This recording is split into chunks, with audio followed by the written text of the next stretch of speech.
Taurus, hi! Welcome to Mystic Queen PH. At ito ang inyong monthly reading for October 2025. So if you're interested in private readings, meron tayong 50% discount sa mga tarot reading services hanggang September 30. So if you're interested, meron tayong link sa description at sa pinned comment. Paka-check nyo na lang information kung paano mag-book for a private reading. And please subscribe to our channel to show your support. Like, share this video, at comment na rin kayo kung kayo naka-resonate. Paalala lang, ang reading na to ay general reading, so maaari kayo makarelate, maaring hindi. Okay? So, let's see, Taurus, what's the energy for you ngayong October 2025?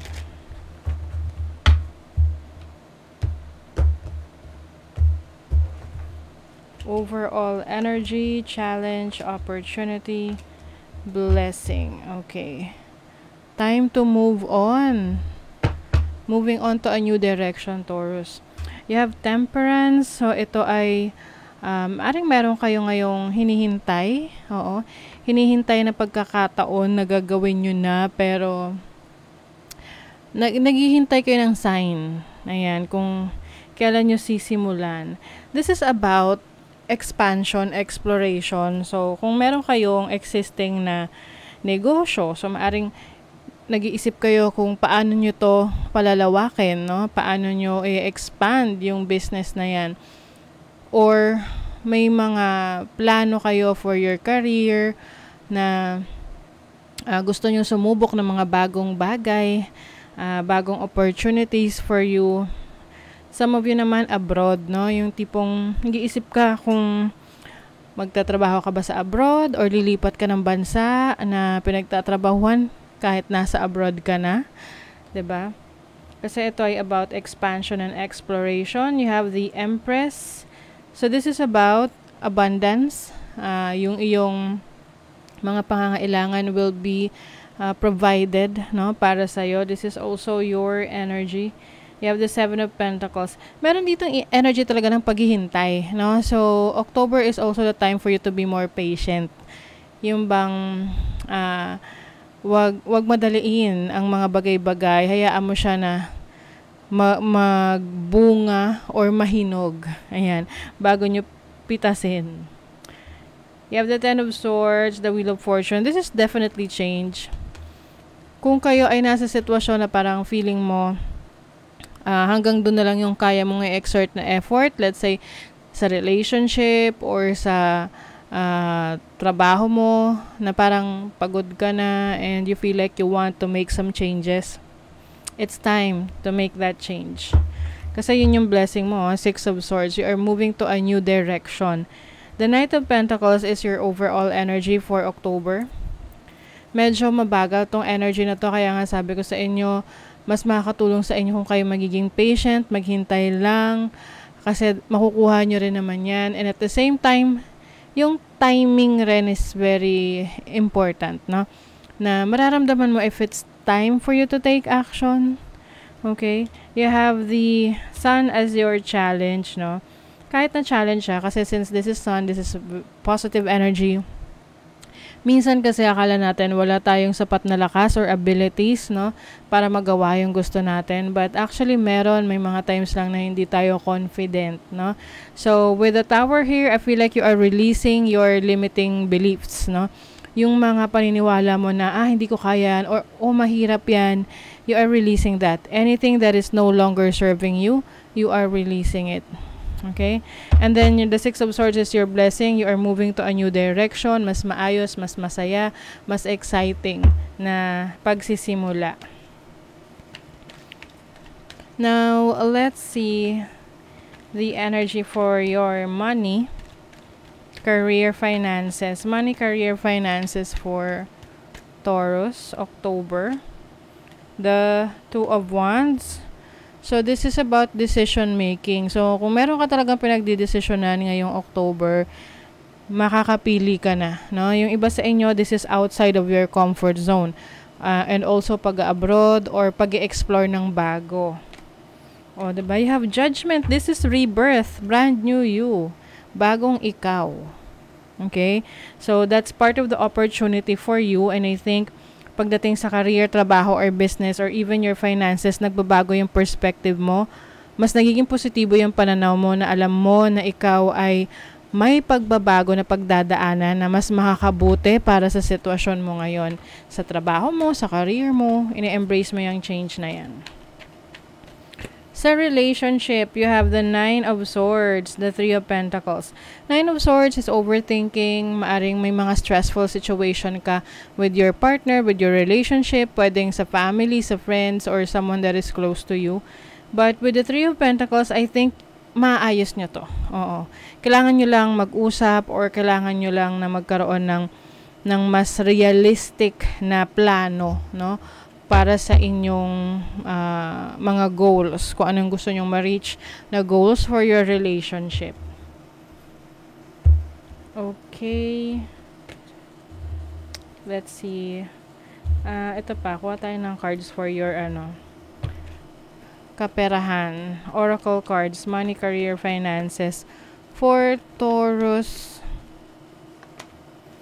See, may transformation talaga, may major change. At yung iiwanan mo ay mas maganda doon sa pupunta yung pupuntahan mo mas maganda doon sa iniwanan mo. Okay? Tingnan mo to, tuyot na siya. Changes coming for a brand new you. Ito yung sinasabi ko sa inyo, especially in your career, finances, sa yung trabaho.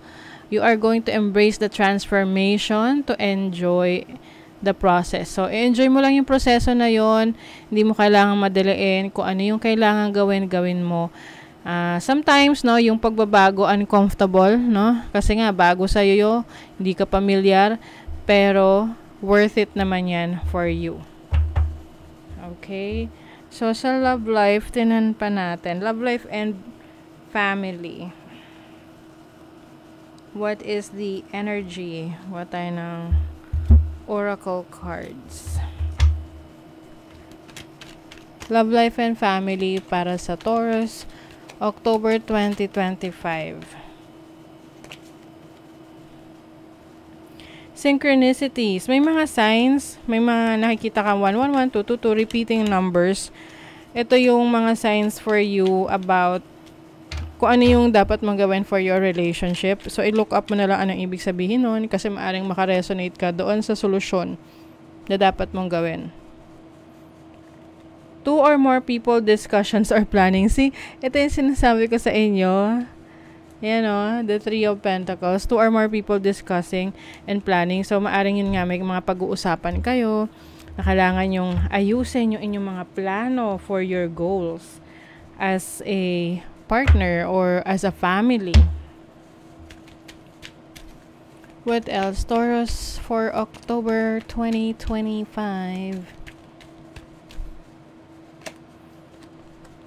Relationship healing. Ayan. So, merong healing sa mga connections mo. Kung sino man tong relationship na to, mapakaibigan, lover, family. You are healing from the relationship. You also have purification. So, you are cleansing your energies. Detoxification. Tinatanggal mo yung nega energies around you. Situation man yan or mga tao na you feel like hindi na nakakatulong sa yung highest good. Wow! And you have success. So, definitely, itong October is going to bring success sa'yo, no? So, claim that success for you, Taurus. What else do we have para sa mga Taurus ngayong October?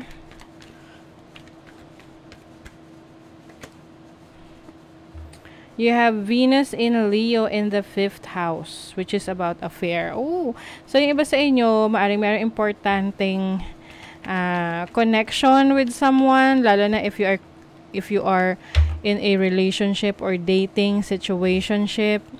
Venus is the planet of love and also money. So, pwede rin tong meron kang projects related sa iyong creative talents and skills na pwede mong i-explore ngayong October. You have Mercury in Libra in the 7th house. This is about communication. Mercury is the planet of communication.